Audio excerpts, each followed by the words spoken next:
Good, happy Thursday afternoon, June 11th, 2020. I'm Riley King, and welcome to this afternoon edition of the Riley King Newscast, right here on the Riley King Network.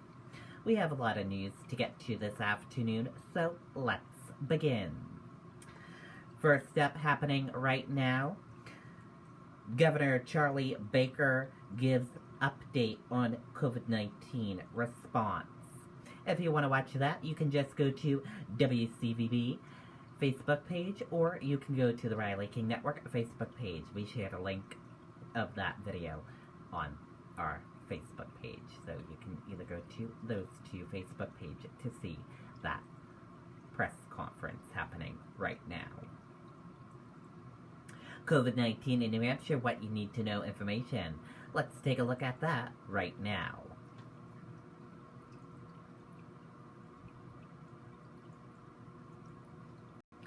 And here's a look at that COVID-19 in New Hampshire information, what you need to know. There are 5,178 number of people in New Hampshire have tested positive for COVID-19. 1,997,636 number of people in the United States have tested positive. 301 number of deaths from COVID-19 in New Hampshire. 500 number of people who have been hospitalized with COVID-19 in New Hampshire. 112,769 number of deaths from COVID-19 in the United States. Take a look at this map of New Hampshire, where current cases are in New Hampshire. Manchester, 328. And take a look at this map of New Hampshire, where total cases of COVID-19 are in New Hampshire. Manchester, 1350. And now let's take a look at these three charts here. Let's start with the first chart. New cases each day in New Hampshire in the purple. Daily new positive COVID-19 cases in the orange. New hospitalizations, and in the red are the deaths. And let's take a look at this chart here. Current cases in the purple. Total current COVID-19 cases, and in the orange, current hospitalizations. And let's take a look at this chart here. Total cases in the purple. Total positive COVID-19 cases, in the orange, total hospitalizations, in the red, deaths, and in the blue, recovered. And now let's take a look at this chart here. Age group of cases. Female and male of cases. And risk information. And let's take a look at this chart here. Infections. Hospitalizations. And deaths. And let's take a look at this chart here. Deaths. Percent of New Hampshire population. Race/ethnicity of cases. Hospitalizations.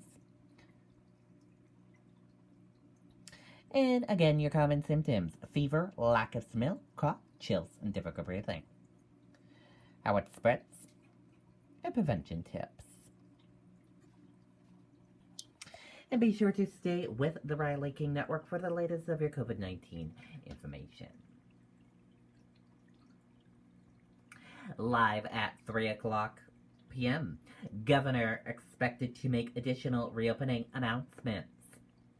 Governor Sununu says he plans to let stay-at-home order expire Monday. Let's take a listen to that video from WMUR News 9.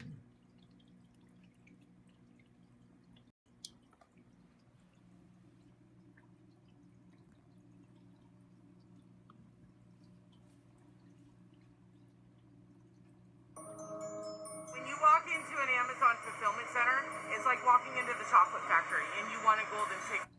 Thanks for Governor Chris Sununu taking questions from you on News 9 at 5:30 yesterday, where he teased some reopening announcements that are expected to happen today. You bring up the gyms, arcades, bowling alleys, things of that nature, museums, libraries. We're going to take all that up tomorrow with the idea that hopefully we can get them open by Monday. The governor also hopes to announce more financial help being made available for local businesses. We've been working very hard, not just on guidance of what we're opening, but also some announcements on some new funds and some new financial opportunities that we're creating through the CARES Act money that we've gotten at the state level. Recent weeks have seen a turning point in New Hampshire. The number of positive cases continues to trend downward as more places like restaurants begin to open up. Data is still very, very good in this state. We're still on that downward trend. We're keeping our numbers low. People in the Grand State have been great with the physical distancing and the social distancing that's required. But it's not an invitation for life to resume as it once was. Sununu reiterated he still fears a surge of the virus potentially in the fall. We are going to have this for a while. It is incredibly serious. It is incredibly dangerous. We will carry the governor's briefing live both on air and online beginning at 3 p.m. Be sure to enable push notifications on your phone, and that way we can send you an alert once the briefing begins. Reporting live in Concord, Ray Brewer, WMUR News 9. Okay, and there you go on that video and that report. Crews remove Christopher Columbus statue as city leaders decide its future. Statue was vandalized again early Wednesday morning. Let's take a listen to that video from WCVB Boston.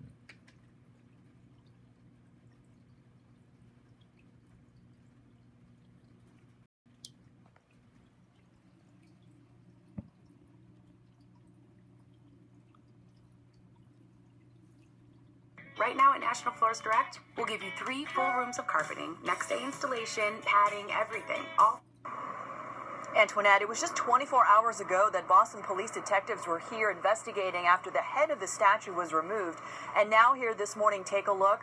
All that remains is the pedestal, and crews are wrapping up here. It was within the last hour that crews removed what remained of the monument, the body of the monument, the Christopher Columbus statue, which has been here in the North End Park since 1979, but it has become the target of vandals over the years as a symbol of racism and white supremacy.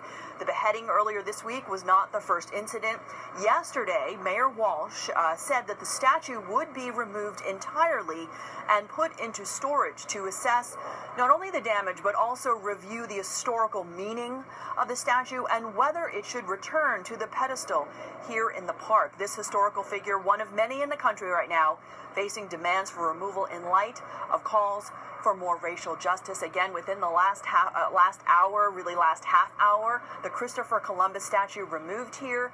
Again, Mayor Walsh saying that they will be assessing the historical meaning and deciding whether it should return.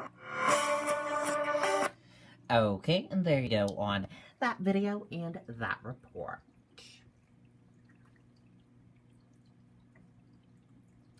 Maine CDC reports no new coronavirus deaths for second day in a row.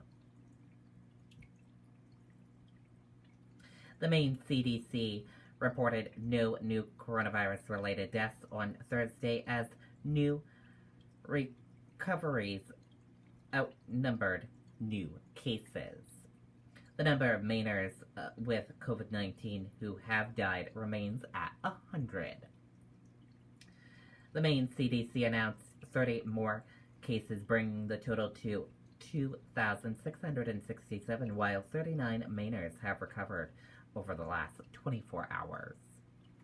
The Maine CDC director will provide an update on the outbreak at 2 p.m. Dow plummages 1,100 points ahead for the worst day since April as airlines and retails drop. Stocks fell sharply on Thursday as coronavirus cases increased in some states that are reopening up from lockdowns. Shares that have surged recently on hopes for a smooth reopening of the economy led to the declines. Another 1.5 million Americans filed for first-time unemployment benefits last week. Another 1.5 million Americans filed for the first-time unemployment benefits last week, the U.S. Department of Labor reported on Thursday. And that does it for this afternoon edition of the Riley King Newscast, right here on the Riley King Network. Thank you for joining us for this afternoon edition. Have a great rest of your afternoon. See you back here later on today for another newscast. I'll have a news report coming up in a little bit. Goodbye, everyone.